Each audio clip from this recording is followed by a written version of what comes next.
그 교수님 오늘 이렇게 이른 아침에 국회 앞에 1인 시위하러 오셨는데 왜 하게 되었는지 하고 간단한 자기소개 해주시면 고맙겠습니다. 네, 저는 지난 23년 동안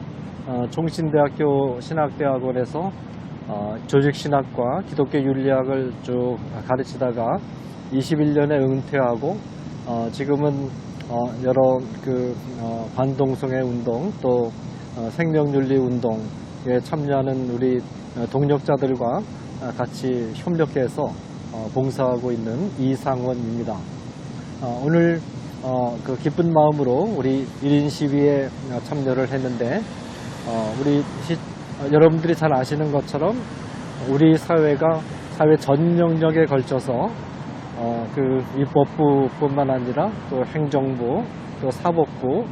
언론기관, 특별히 교육기관, 그 다음에 문화 영역, 이 모든 영역이 특정한 왜곡된 이념 세력에 의해서 장악되어서 사회구조 전체가 이 마르크스주의적이고 신마르크스주의적인 잘못된 그런 사상의 구조 자체가 지금 그 왜곡되어 있는 그런 현실 속에 있고, 그 피해가 우리 한국 국민들과 또 우리 특별히 그 교회에 심각한 피해를 줄 것이 지금 예상되고 있습니다. 이렇게 해서 우리 사회 구조가 잘못되었을 때 우리 기독교인으로서는 이 사회 구조가 하나님의 뜻에 비추어 보았을 때 잘못되었다 그렇게 판단되면 우리에게 주어진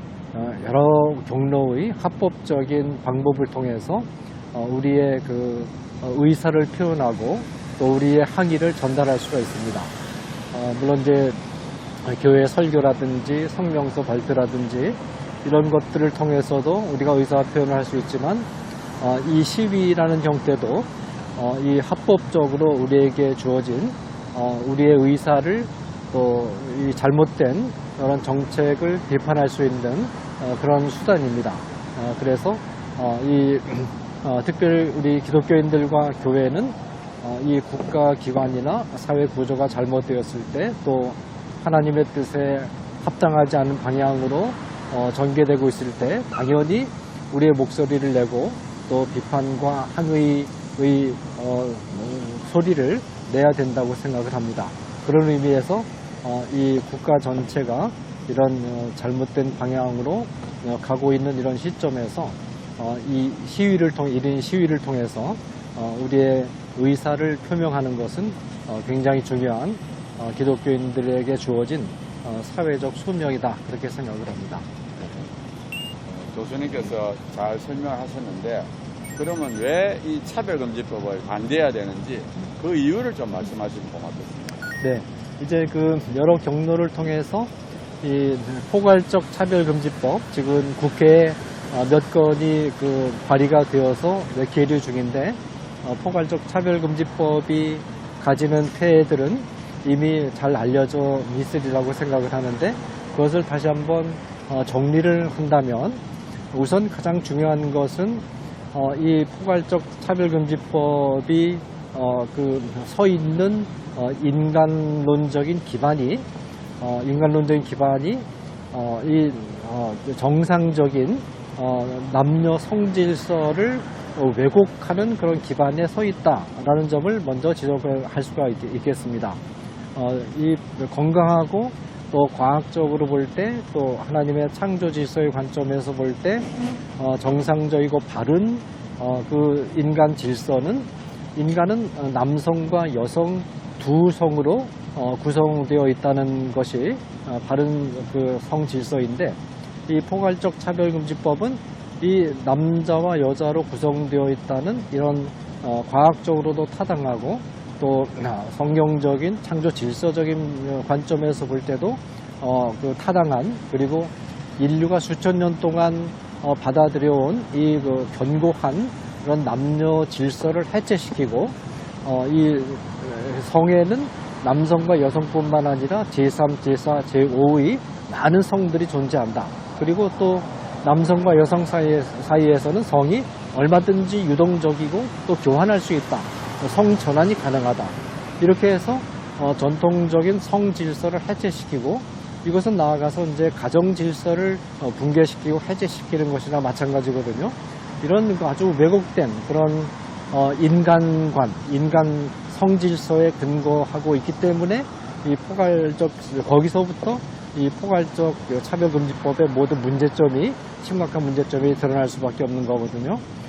그리고 이제 이것과 연동돼서 두 번째는 포괄적 차별금지법이 이 성관계는 사실상 생물학적인 관점에서나 의학적인 관점에서나 성경이 말하는 도덕적인 관점에서 볼 때 성관계는 첫째는 남성과 여성 사이에서 반드시 이루어져야 되고 둘째는 결혼이라는 제도적 장치 안에서 당연히 이루어져야 돼야 되고 그래야만 이 사회의 그 건강한 성질서가 유지가 되는데 이 포괄적 차별금지법은 이와 같은 성에 관한 기본 질서를 왜곡시키고 뒤집어 엎고 이 동성을 향한 그 성적인 욕구나 성관계는 선천적으로 주어진 것이다 라는 그런 낡은 그런 그 과학적인 사기성 있는 그런 이론을 억지로 무리하게 받아들여서 전통적인 이성적 성질서를 해체시키고 이 성관계를 동성 간에 또 자유롭게 또 동성 간에 허용할 뿐만 아니라 자유롭게 모든 대상을 향해서 성관계를 허용함으로써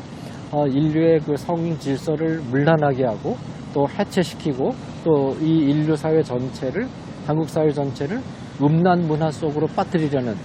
그런 굉장히 무서운 그런 독소 조항을 그 안에 담고 있고 그래서 이런 잘못된 그래서 성에 관한 성관계에 관한 질서 인식이나 질서를 비판하면 혐오로 몰아서 입막음을 하고 그리고 교회나 또 설교자가 이 동성애에 대한 성경의 가르침 또 과학적인 근거가 있는 가르침 또 의학적인 근거가 있는 가르침을 제시하려고 하면 전부 혐오로 몰아서 또 차별로 몰아서 이렇게 비판하는 그 벌금형을 가하고 또 제재를 가하는 이런 굉장히 무서운 그런 법이 바로 포괄적 차별금지법입니다. 그래서 이 포괄적 차별금지법을 만약에 금지법이 제정이 되면 이 사회가 이 모든 성윤리가 무너지고 또 성적으로 아주 자유분방한 그런 사회가 되고 그 결과로서 이 왜곡된 음란한 성문화에 뒤따르는 온갖 질병이나 그런 폐해들이 눈에 불을 보듯 선명하게 나타날 수밖에 없는 그런 악한 법률이거든요.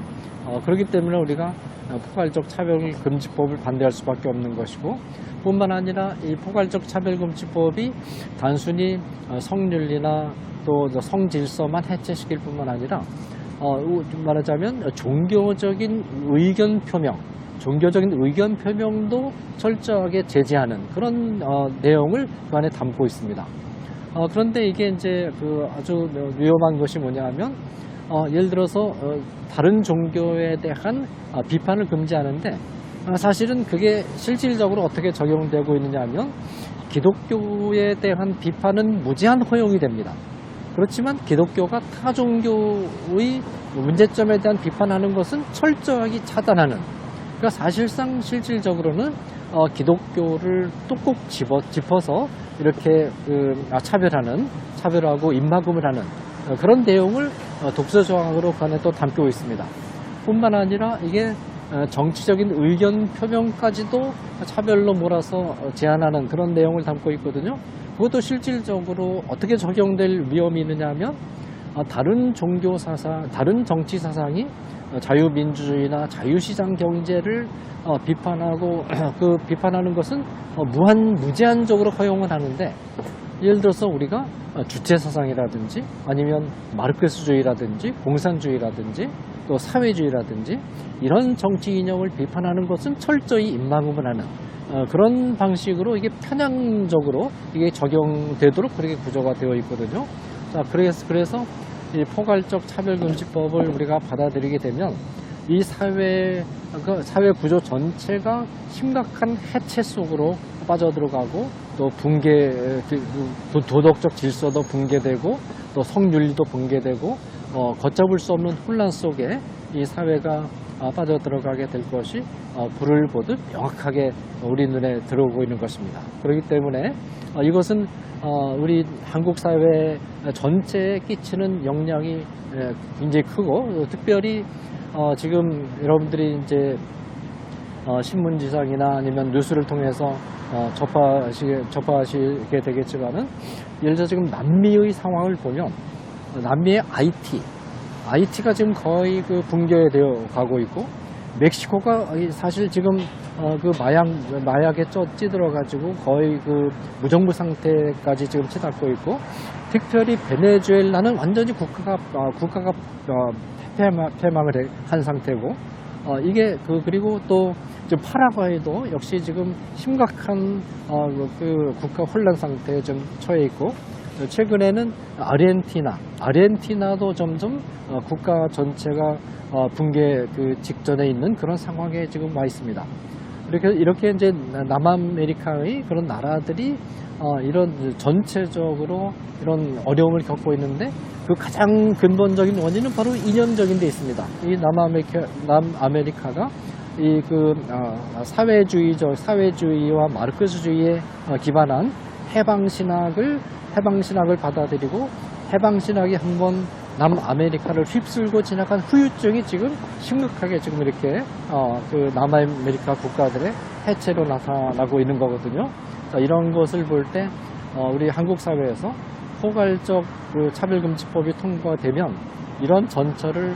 밟을 것이 눈에 선하게 보이기 때문에 우리가 사력을 다해서 이 차별금지법을 막아서지 않을 수 없는 것입니다. 하여튼 교수님께서 조목조목 이유를 잘 말씀해 주셨고요. 마지막으로 한국 국민들한테 당부하고 싶은 말씀을 해주시면 고맙겠습니다. 네, 우리 한국 국민들께서는 지금 이 포괄적 차별금지법을 막느냐 막지 못하느냐 하는 문제는 사실 우리 세대까지는 우리가 그래도 그동안 그 기독교가 많이 부흥하고 또 산업화 시대를 거치면서 그 혜택을 지금 많이 누리고 있고 사실 지금 우리나라가 전 세계를 돌아다녀 보면 우리나라만큼 이렇게 살기 좋은 나라가 별로 없습니다. 우리나라의 그 생활 수준이 사실 그 세계 그 생활 수준에서 보면 거의 상위권에 지금 위치해 있고 그 사회 복지 시스템이라든지 또 민주주의 그 제도라든지 이런 것들이 사실 굉장히 잘 돼 있고 굉장히 그 좋고 행복한 그런 나라가 바로 우리 대한민국이거든요. 그런데 우리가 지금 이 시점이 굉장히 중요한 기로입니다. 이 시점에서 우리나라 안에 깊이 아주 낡고 왜곡된 이념 세력들이 우리나라의 전체의 방향을 이념적으로 어떤 방향으로 틀어가려고 지금 시도하고 있는데 이것을 막아내지 못하고 이념적 방향으로 그 방향으로 만약에 트는 것이 성공을 거둔다면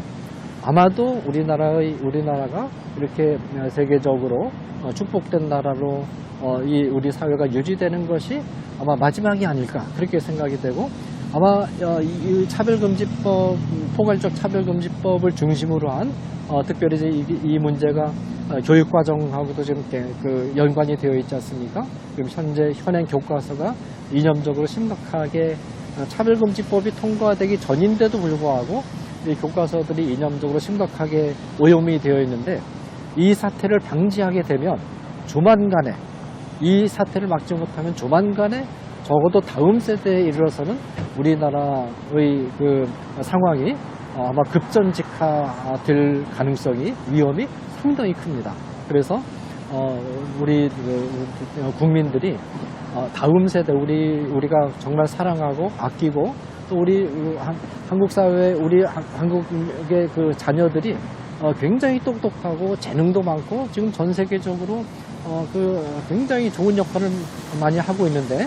아마 이런 한국 사회의 이런 장점이 우리가 차별금지법을 제대로 막지 못하고 여기 끌려가게 되면 아마도 한 세대 안에 이런 것들이 끝날 수 있습니다. 그래서 우리 국민들께서 정말 다음 세대 우리가 낳은 그 소중한 자녀들이 정말 좋은 우리 국가 나라에서 이렇게 계속해서 생활하기를 원하신다면 지금 우리가 조금 힘들어도 이 왜곡된 악법들을 철저하게 견제하고 막아내야만 우리 다음 세대가 조금 더 편안하게 생활할 수 있다라는 점을 말씀드리고 조금 힘들더라도 이 시점에서 이런 왜곡된 악법들을 우리가 철저히 막아내고 또 하나님께서 우리에게 주신 이 좋은 나라, 이 대한민국을 끝까지 잘 우리가 기도하는 가운데 보존하고 유지하는 그런 일이 있어야 되겠습니다. 교수님께서 잘 이렇게 논리 있게 왜 지금 시점이 중요한지를 말씀해 주셔서 너무 감사합니다. 오늘 이렇게 또 1인시 하시고 또 인터뷰까지 해주신 거 너무 감사드립니다. 네, 감사합니다. 감사합니다.